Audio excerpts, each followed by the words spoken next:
Uncle Dan. Hey. You are many things. You are a... How dare you? You're a pre-Renaissance man. Yes, yeah. Exactly. And among the many things you are is an actor. Oh, that's true. Not now. No, I don't know. I don't know when you're at... This is how good you are. I don't know when you're acting and when you're not. Well, that's a very good point. Yeah. But also, it's COVID-19, and there's no acting to be done. So... There's acting like you're not slowly going insane inside your house. Oh, yeah, I'm not even attempting that. Nobody's that good an actor. Yeah, I'm going to pull a Brian Wilson, and I'm just literally never going to get out of bed again. So sounds great. Yeah. So acting, yes, is something people do. Doug, can be sure. All right, that was the big transition, Doug. You better take over. That's the best we're going to get. All right. When last we met... Literally the best we're going to get. Yes, when last we met a week ago, we tackled the first half of the rollicking roller coaster of action and mayhem that is the Book of Acts. So today, we're going to do the sequel. The Book of Acts, Part 2, Electric Boogaloo. This time it's biblical. In Cyprus, no one can hear you scream, just when you thought it was safe to go back into the Red Sea. That's all the taglines I could find. Yeah, that's good. So, catchy. Yeah. Let's dive in and get this over with. The story so far, well, as we discussed last week, this book is was authored by the same guy who wrote the book of Luke, and it picks up pretty much right where that book left off. We have the resurrected Jesus preaching to the remaining apostles, then launching off to heaven. We have the hapless exploits of Peter, who, when not busy causing the death of petty thieves, spends his time guilt-tripping Jews for killing Jesus, even though, they didn't. Right. We meet Stephen, the first martyr to the faith, and we see the message of Jesus begin to find its way out of Jerusalem in the lands of the Jews and into the lands of the Gentiles. And finally, we meet Saul, main baddie of his day to the Christians, who Jesus decides will be his man to the Gentiles. Saul has his epiphany, begins preaching the message of Jesus, and changes his name to Paul. Now, I forgot to mention this last week because we were kind of nearing the end of it, and I know we were all getting, low blood sugar. But it's often thought that Saul changed his name to Paul at the moment of his conversion, and that was some kind of a differentiation between the two halves of his life, or the two different kind of people he was. That's not really what happened. He kept the name Saul for several chapters after his conversion, and then just kind of randomly changed it to Paul. So I forgot to mention that last week. It's often thought of as some kind of a sign of his new life, but that's not all the case. So, interesting. Yeah. Okay. Well, what a weird thing to do. You're a weirdo. Why didn't he just change it to Simon or Peter, like everybody else was doing? Or Mark. Yeah, exactly.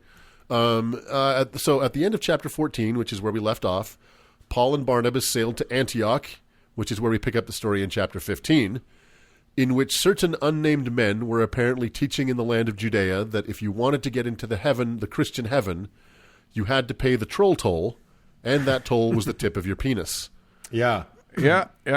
Paul that'll happen. Yeah. Paul and Barnabas felt like this particular prerequisite was going to dampen their missionary efforts, so they headed to Jerusalem by way of Phoenice and Samaria to discuss this with the rest of the apostles. Apparently them Jews, they really loved their circumcision, mostly, I assume, out of jealousy of those who still had intact tackle. So the apostles gathered all the church together, and Peter, Paul, Barnabas, and James all took turns speaking to the gathered multitude to try and convince them to leave the tip, which eventually they did. Can I ask you guys, what's your favorite Peter, Paul, Barnabas, and James album? Because... Oh, man. There's just so much good to choose from. I don't know. But Leave the Tip is probably their best, isn't it? The thrallness of their past. What was that we said a minute ago? I can't remember. The enthrallment of their past or something. Yeah. Okay, so this, by the way, Peter getting up... Kiss Me in Galilee is my favorite. Yeah, okay. Fair enough. It wasn't the biggest, most commercial hit, but there's You like their acoustic stuff. I get it. Yeah. Totally. Before they went electric. Yeah. This little speech, by the way, by Peter marks the end of him in the Book of Acts. He's done here. This is the end of you. Yeah. He doesn't show up anymore. So Paul, Barnabas, Silas, and Judas, and I meant to mention, the church did away with circumcision at this point. So Paul, right. Barnabas, Silas, and Judas. No, not that Judas. This one is also called Barsabas, traveled back to Antioch with the good news, which was very well received. Yeah. The chapter ends with an unexplained falling out between Barnabas and Paul, with Paul and Silas departing for Syria and Cilicia, and Barnabas and John. No, not that John. This one is also called Mark. No, not that Mark. Departing for Pamphylia. So in spite of all that just happened regarding circumcision, chapter 16 starts with Paul and Silas meeting a disciple in Lystra whose mother was Jewish but whose father was Greek. I'm not sure why this was a problem, but it was. And what was the solution they landed upon for this perceived issue? Cut off his penis. Circumcision. So, Paul and Silas... When all you've got is a weird little knife, yeah, every problem looks like a foreskin. Exactly. Make lemonade. They did away with it, but for some reason it's back, baby, or at least for this guy. So Paul and Silas then traveled to... He drew the short straw. Totally. Yeah, I guess. Totally. Paul and Silas then traveled through Phrygia, Galatia, Mysia, and Bithynia, but the Holy Ghost forbade them from preaching the word of God in Asia for some reason. Finally, they arrived in a town called Troas, where Paul had a dream that they should go to Macedonia, which they immediately do. Then why did you even tell us about Troas? Well, Doug, because that's where pants come from. If you were from Troas, you were a trouser. You had a particular way of dress. So, small fact. The travelogue nature of this book is going to become an issue. Okay. It already is for me, but that's okay. It only gets much worse. Do you remember when we were kids and your aunt and uncle would come and make you sit through the slideshow of their trip to Greece? Remember that? Oh, yes. However painful and boring that was, at least there were fucking pictures. Well, Doug, for us, it was sitting through slideshows of trips to Nauvoo. But that's true. I wish it was Greece. No shit. But imagine having your aunt and uncle just read you the itinerary. That's the Book of Acts. Yeah. So Paul and Silas head to Macedonia, but we need to know for some reason that they traveled through Samothracia, Neapolis, and Philippi to get there. For some reason, the narrative just switches. This is so strange. The narrative switches to the first person, and it's from the perspective of Silas. It's not explained, but it's just really weird. You know, it goes from they went to this place. It's all of a sudden we went here. Yeah, very strange. In Macedonia, they meet a woman named Lydia, who is, quote, a seller of purple. Which is definitely what I'm going to say the next time a boss asks me where I see myself in 5 years. Yes. They baptize Lydia and abide in her house for many days. Things take a weird turn. A woman possessing a certain spirit of divination, such that she was useful to the local merchants due to her accurate fortune-telling, began following them around, declaring loudly that they were the servants of the Most High God. Rather than being happy about this, after a few days, Paul became annoyed and cast out the spirit. She was supporting them, yeah, but he was like, yeah, this is really bugging me. I'm supporting and annoying, I suppose. Seeing this and realizing that they had lost their fortune teller, the merchants convinced the local magistrates to strip them and beat them and cast them into prison where their feet were bound. Wow. Yeah. By the way, we've bounced back into the third person again. Okay. Like you do. Like you do. That night there was an earthquake that broke the prison doors open and loosed everyone's bonds. Yet Paul and Silas did not flee. Rather, they waited for the jailkeeper to show up, preached to him, and baptized him. So, in the morning, the magistrate... That totally happened. Yeah, of course. Yeah. Oh, 100%. Yeah. In the morning, the magistrate sent their sergeants to release Paul and Silas. And Paul and Silas informed them that they were Roman citizens. This is interesting. And demanded that the magistrates themselves come and apologize, which they do. So end of chapter 16. So just the fact that the Roman citizenship gets brought up here and will again is an interesting change in this book. And we'll get there. Chapter 17 has Paul and Silas coming to Thessalonica by way of Amphipolis and Apollonia, where they converted a shit ton of Greeks, but the hard-hearted Jews would not accept them, and they were forced to flee to Berea. In Berea, they were having some success but those dastardly Jews showed up back. The dastardly Jews from Thessalonica went to Berea and stirred the people up against them. Silas hid, but Paul departed by ship to Athens by himself. This is amazing stuff. Oh, so exciting. Yeah, I'm following exactly none of this, so I'm just enjoying all of the names. Okay, because that's pretty much all there is to it. Paul finds Athens fully in the throes of idolatry. So he went to Mars Hill, the hill below the Temple of Mars, and delivered a fiery sermon which only served to get him ejected from the city. He did manage to convince a handful of people, including a man named Dionysius and a woman named Damaris, who departed Athens with him. Let's keep going. Chapter 18 has Paul arriving in Corinth and reuniting with Silas. They didn't stay long because their preaching stirred up those evil Jews, forcing them to take refuge in the house of a believer named Justus, but that's Justus, where Paul preached in private for a year and a half, gaining many followers. Even though he was steering clear of the synagogues, the Jews still resented Paul and brought him before the local magistrate Gallio. Paul delivered a defense so convincing that in a rare turn, the crowd turned on the chief rabbi, Sosthenes, and beat him. So that happened. And then there's long soliloquies by Paul. I'm not going to get into them. But I mentioned in last week that Paul showed a lack of contrition for at the time of his conversion. Right. He retells his story repeatedly through the rest of the book. I mean, if you took away Paul telling his own story over and over from the book, it would be half as long. But he does talk about his being struck blind and having persecuted the Jews. So anyway, Paul eventually departs and journeys to Ephesus, Caesarea, and eventually back to Antioch, then on to Galatia and Phrygia again. Chapter 19 has Paul bestowing the gift of the Holy Ghost on believers in Ephesus and getting into it with local Jews. It's the pattern now. Yeah. So Paul left and spent the next 2 years in Tyrannus preaching and performing miracles. Paul eventually decides to head to Rome by way of Macedonia.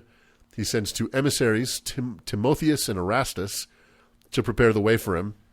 However, and this is something I've never really thought of before, there was in Macedonia a certain silversmith named Demetrius. His specialty was making silver shrines to Diana. And it seems that Paul's preaching presented a unique danger to his occupation. Oh, yeah. Yeah. So he gathered up all the other idol makers in the city, which apparently was a thriving industry in the city, and got everyone so riled up that they were ready to kill Paul when he arrived. A couple disciples managed to get word to him to stay away. End chapter 19. Chapter 20 Paul waits for the uproar in Macedonia to calm down, then passes through and continues to Greece to the city of Troas again. One notable thing that happens here. It's funny how it always comes back to Troas. I know. He's going back to Jerusalem, back to Antioch, back to it's just circles. One notable thing that happens in Troas is Paul is preaching a sermon that lasts so long into the night that a young man named Eutychus fell asleep and fell out the window to his death. Paul, of course, wow. I know, right? Paul brings him back to life and then heads to Assos. By the way, at this point, the narrative is just bouncing back and forth between the first and the third person, and it's never clear who's speaking in the first person. Fun. Yeah, if this book wasn't already hard enough to fucking read. And again, I don't know who's speaking, and I don't care. So, are you ready for some more travelogue? I thought so. Paul then travels to Mytilene, Chios, Samos, Trogyllium, Miletus, and finally back to Ephesus, where he spends the rest of the chapters preaching. You know, Doug, I think you ought to teach classics in college. I want to see students watch you pronounce all these words. You know, I'm waiting for both of you to fall out the window to your death. Any minute now. I'm really close to I'm about to auto-defenestrate. Chapter 1 begins with some more travelogue. Okay. Paul travels to Kos, Rhodes, Patara, Phoenicia, Cyprus, Syria, Tyre, Ptolemais, and Caesarea again. What do you think? Honestly, what do you think the value of that is?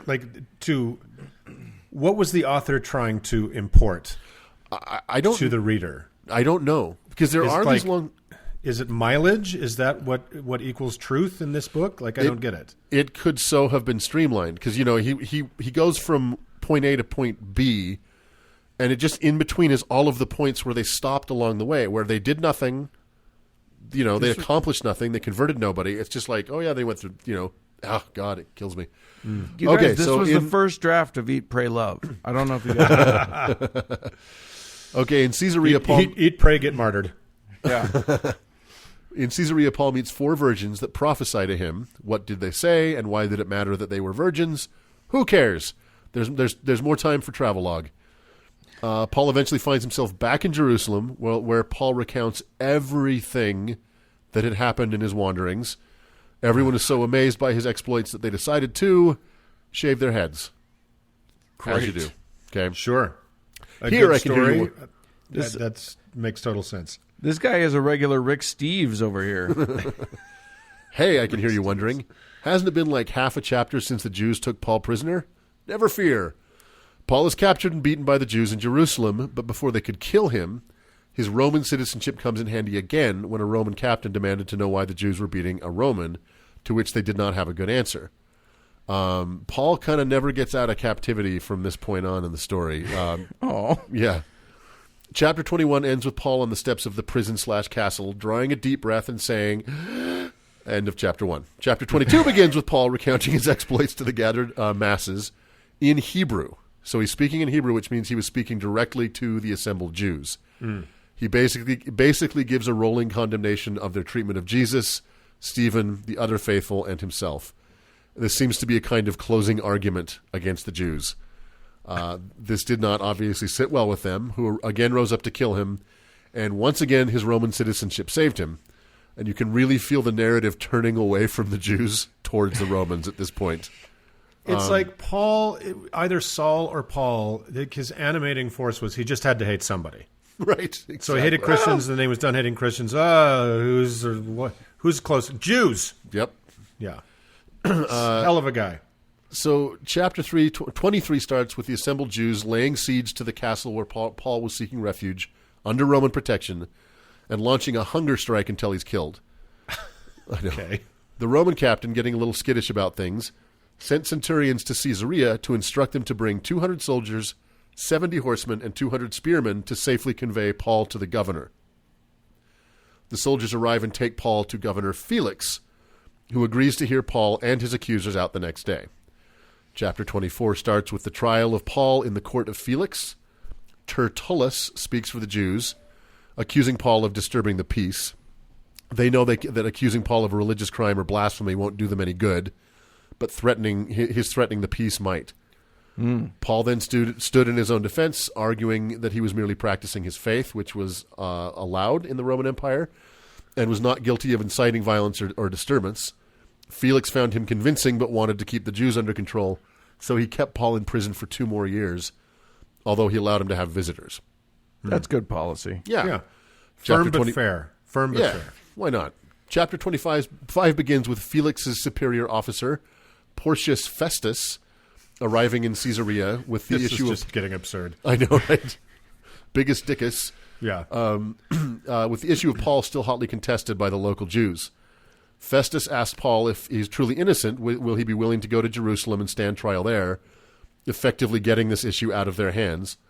Paul requests that his appeal be taken directly to Caesar, knowing if he's turned over to the Jews, he's a goner. So Festus called for his superior officer, Agrippa, to come to hear Paul. Agrippa arrives with great pomp, and chapter 25. Chapter 26 begins with another trial of Paul, and Paul again describing in detail everything that has happened so far. Oh, sweet Jesus. His appeal is so... Aaron Sorkin, this ain't. No, for God's sakes, that's so true. His appeal is so convincing that Agrippa says, quote, "Almost thou persuadest me to be a Christian," which is the second time that that word Christian appears in the Bible. And I forgot to mention this last time. The first time was back in chapter 11. So this religion has a name for the first time. The chapter ends with a pretty shitty decision by Agrippa. Basically, he says that he believes Paul's innocent, but because Paul appealed to Caesar, Caesar would have to make the call. So, kind of a bummer. Yeah, that's always a gamble in the legal system, right? Exactly. Maybe don't appeal that decision. Yeah. Well, I'd let you go now, but you wanted this to go to the Supreme Court, so... Yeah. Sorry, dude. Chapter 27 begins with Paul, still a prisoner, sailing to Italy to go see, obviously, Caesar. Guess what, guys? It's time for some more travelogue. And once again, the narrative is in the first person for some reason. They sail to Sidon, Cyprus, Cilicia, Pamphylia, Myra, Lycia, Alexandria, Cnidus, Crete, and Salmone. Unfortunately, all this traveling meant that they were now in the winter, and the seas became rough. There rose a tempestuous wind called Euroclydon. The wind had a name for some reason. The ship, now tempest-tossed... They call the wind Mariah sometimes. Yeah.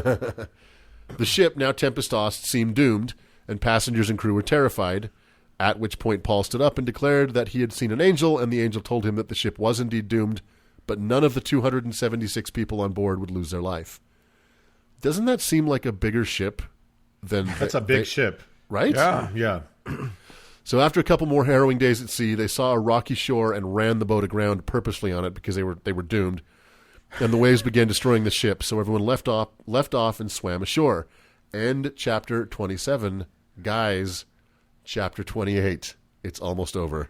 All right. But before we're done, let's see if we can't still cause some damage. The barbarous locals came to the aid of the shipwrecked, starting a fire to keep them warm. When Paul reached down to place a pile of sticks on the fire, a poisonous viper bit his hand.